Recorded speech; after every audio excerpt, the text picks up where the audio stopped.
Hi, I'm Amanda Richardson with the Argus Chemical Sector, and you're listening to our latest edition of Chemical Conversations, which is featuring Craig Berry, one of our lead consultants for Olefins. And we're going to be discussing what's going on in the olefins market today. So, Craig, great to have you. Thanks, Amanda. Good morning. My first question is really around the downturn that we've been seeing this year. Do you think that the market has reached the bottom? Well, Amanda, early indications suggest, fourth quarter 22 was likely the market bottom. Today, the industry continues to manage operating rates to balance moderately improved demand.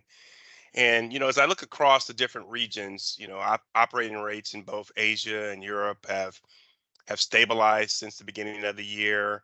In North America, though, we're actually seeing ethylene production increase versus the fourth quarter slightly. But more importantly, the industry made significant reductions in ethylene and propylene inventories during the first quarter. Talking to some of the large producers, they're actually indicating they plan to gradually increase the rates in the second half of the year. So we more than likely reach the bottom here in the fourth quarter of 2022. Got it. Okay, we'll be looking for that. So, how do you think the market is going to absorb recent and also upcoming capacity additions? The story is a little bit different for ethylene versus propylene. And, that's due to, the timing of capacity additions, but also, the strength of the various consumer versus durable good, markets. Ethylene capacity was planned earlier this decade, and COVID delayed some of the ethylene project startups, while the sharp recovery from COVID allowed new ethylene capacity to be more easily absorbed. And consumer demand overall remains reasonably healthy, and we're starting to see, demand in consumers, gain momentum in China. Operating rates, should increase over the next 2 years, and we have them actually peaking near 90% in 2027 timeframe. On the other hand, Asia is adding significant propylene capacity over the next few years as the market really attempts to regain growth. And durable good demand remains very sluggish. So the rate of propylene capacity versus demand growth is really, really misaligned. And the market will be challenged to absorb all the new capacity. So I expect rates and margins to remain under pressure going forward. I see.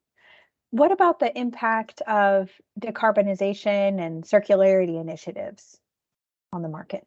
Good question. We get a lot of inquiries about these two big topics. Um, a lot of activity. People remain committed, to these initiatives, but no real meaningful impacts from these initiatives to it really until the end of the decade. There are some first movers that I believe, that are positioning to create competitive advantage in this space. You're seeing producers reorganize their businesses to take advantage of their low carbon solutions, leveraging their technology and scale as even as potential profit centers. And you're hearing large producers, and I'll name a few, like ExxonMobil, Dow Chemical, and even Enios over in Europe are looking to leverage hydrogen as a zero carbon fuel. But we're expecting a lot of these things not really to happen until the end of the decade. And it's likely that others will follow as the infrastructure and production of hydrogen increases going forward. Now, on the circularity front, the activity for mechanical recycling is accelerating. But I think one point people need to really understand is that it'll take time to scale up in any real meaningful way when you compare recycling to current virgin production. Producers and their key stakeholders remain very committed to these initiatives. And it'll be very interesting to see how far Western producers get ahead of Chinese producers, in my mind, in the development of sustainable or recyclable packaging solutions. And this could provide, Western producers a little bit of a competitive advantage going forward, but I don't really expect the Chinese producers to be too far behind. Got it.